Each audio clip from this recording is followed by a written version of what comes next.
Hello everyone, this is Shairoku here once again, making another video, and this time, if all things go well, you should be hearing this right before my reaction to the, last Super Smash Bros. Ultimate presentation, which, Sakurai will, showcase the last character, the last Mii fighter costumes and all that. And I just wanted to record this little tidbit beforehand. Before you see it, I'll probably put as timestamp so you can skip to the reaction part if that's what you want to do. But I just wanted to give some thoughts to preface the whole thing because this has been sitting in my mind, and yeah, I'm just gonna do it. And just to note that I'm recording this at 12:40 a.m. So about over 6 hours until the actual presentation starts. I'm planning to do a live reaction, but we'll see how that goes. Anyways, um, yeah. So I just want to get my thoughts out, just going into this. I'm just like I literally don't really know how to feel, to be quite honest. I'm excited most definitely, but a little part of me is a little bit worried, not necessarily for the reasons you may think necessarily. I'm more worried for such, uh, I guess you could say more of the community part slash character. The character has a little bit to do with it. Like for me, the character, whoever it may be, literally, if it's someone I don't even know about, have no idea who it is, or just simply don't care for, by simply their inclusion in there, I'm happy because it's gonna make someone happy and it's gonna make a lot of people happy, and to me that's enough. And and I know there's a lot going with the community, with this, and heck, the last few years, just going to leading up to this moment, and it's not favorable, I think, to put it very very nicely there. But yeah, but like I said, for me, I'm truly up for anything at this point. Smash Bros, Sakurai and his team, and Nintendo have all shown at this point that literally, if you try to apply logic to this, that it simply will not apply. So, it's literally any cards in the game. Now, of course, there is a few restrictions. Well, I say that probably in some loose terms, as Sakurai has stated that only gaming characters can be in there, which I'm not saying like, oh, it's gonna be someone like freaking Spider-Man, but hey, to me it's like, there's always that one in a trillionth possibility. You just never know. But yeah, like I said, I'm really up for whoever. And I think in more regards to the community, and this is kind of my message to a lot of community members, and it's just more my own analysis of what the state in it in regarding to speculation and how to say handling the roster. I don't even know how to describe it, but essentially, what I believe is that most Smash Brothers fans really aren't willing to look over their own personal biases, despite using words like objectively or undeserving or who knows what. It's still rooted in their own bubble that they've created to what should and shouldn't be in Smash Bros. And again, a lot of it really does come down to biases. It's just not willing to look over them. And sure, I can get being disappointed to a character, and heck, chances are this character might disappoint me. I'll be like, oh, okay, it's like, well, what, this random character for some random RPG that I don't know about. That's cool. It's okay to be disappointed, and chances are I'll be disappointed. But you know, at least when it comes to that part of it, I do feel that a lot of them, even after the fact, just aren't able to move on. And to me, that's a little sad. I simply put. And of course, I'm not coming out here saying, because I know the general response will be, don't let the community like affect your enjoyment and all that, or what do you care? And I think, I don't know. I feel I've gotten to the point where I really don't really care what the community thinks, if that makes sense, in the sense that literally the community could like literally explode like an atomic bomb tomorrow or in a few hours.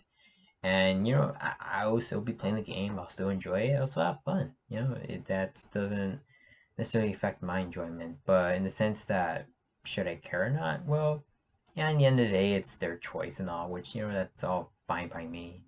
Um, but still, this is the community I am a part of, and that does generally comes with some sense of careness. Like at least I feel, most people care a little bit, and I certainly do. And you know, and there has been this reputation within, I guess you could say the gaming sphere of Smash Bros. Um, Fans, for a few reasons, a lot of them worse than others, I will say, but it's and that's part of the reason why I'm even recording this. I might just make this its own separate video. Screw it, I'm just gonna make it its own separate video, but um, yeah, it's just just to put that message out there, guys. Hey, even if this character doesn't satisfy you, I wish at least my appeal to you is try not to stick to it that much. Even if one character, heck, even if the final character isn't what you wanted or would have been your first choice, or heck, maybe even someone who you actively say you don't want in there. I just really wish you don't hang on to that like for so much, because truly that is a very ironically, I'm going to say this, an objectively bad way to handle the situation. And that really extends to many things in life, I'm being honest there. But, um, yeah, and I guess to address that real quick about the whole who deserves to be in, since now this is going to be its own separate video, but who deserves to be in, who doesn't. And as I said before, people try to apply logic to it, and that just simply is not applicable at all. And Nintendo has proven that since Smash.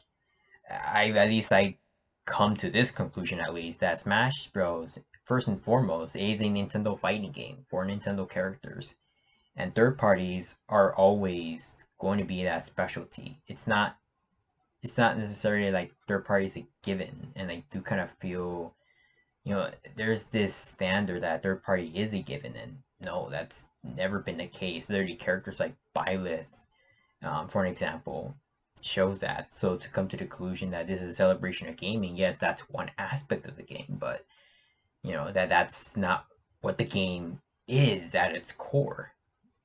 At least that's the conclusion I come to. So to say that this character has to be a celebration of gaming, which I to me, at least in my opinion, it being a third party character of any game, really, yeah, it's celebrating a certain part of gaming. Gaming is very broad. Heck, even if it's something like Angry Birds, yeah, that's a celebration of that aspect of gaming. So yeah, by that extent, you got what you wanted. So, anyways, but yeah, and then when people say, "Oh, do you want this character or that character for one reason or another?" At least for me, again, I do understand maybe the annoyance. I say for a character like Waluigi, I don't particularly care much for the character of Waluigi, but if he gets in, I'm honestly really cool with that. Um, and I don't know. To me, a lot of people create these arbitrary reasons to why one character, quote unquote, doesn't deserve it. Which the simple fact is we don't know. Like on an objective stance, at least in Nintendo's criteria, what fills the role of being deserving in Smash or non-deserving in Smash. And the fact is, and I think at least my theory is that there really is no rule, in the sense that maybe there is criteria, but they're very character focused. In the sense like, oh, let's say Terry. Oh, we just want a character to fill in, just a retro guy. Well, yeah, this is him. Oh, we want Joker. Well, there's no criteria for him. No, he's just cool. Let's just add him in, and that's the criteria. He's just cool. And yeah, I don't know. At least to me, that might be part of it. That's just my best guess. But hey, you know, and like I said, people put themselves or put this bubble around who doesn't. And again, really does go back to being their own biases, and you know that's what they just do. That's what they just stick with. And frankly, I'm just here to say that's nothing really to be proud of. I'm just being honest. To stick to your own biases to just be that much of a stump, put yourself in that position, you're not doing good for yourself. You're not doing good for others. You're not really doing any good at all. That's just the truth of the matter. So, that's just my thoughts on that right there. But anyways, like I said, in a few hours we're about to see what this next Smash Bros. Fighter is, and like I said, whoever it is, I'm ready for it. I'm just ready to have fun, play the game, and just enjoy things because. And I'm just gonna add this little tidbit here before the video ends. I don't want this video to last too long. Um, at least for me, I've broadened my scope not only to Smash Bros. In the last few years, but really to life in general. And why I'm saying this, you'll see, is the fact is I've really took a step back at one point and thought, if I get angry at this or angry at that, disappointed at this or happy at that, one thing that should always stay constant is that it is only temporary and it should remain temporary because it's only in the grand scheme of things just a small fraction of my life, a small fraction of this game's life, no less. So for me to hang on to just a feeling like that, like joy, or yeah, even positive things like joy and all that, or anger for this particular thing for a video game, which within itself, even in my current state in life, only is just a fraction of who I am and what I do. That's just silly. That is really dumb if I were to do that.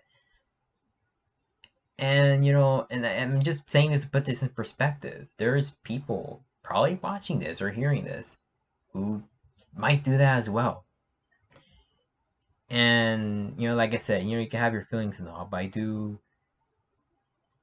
desire for you to at least take a step back a little, look at the situation or look at this, product for what it is, what it does, and what it has accomplished. And then look at the more broader scheme of what is there, not only in this game, but all the games. Something you enjoy. And truly think, is this really true worthy of my energy and time? Is this really worth, having this emotion with for a certain amount of time? I don't know.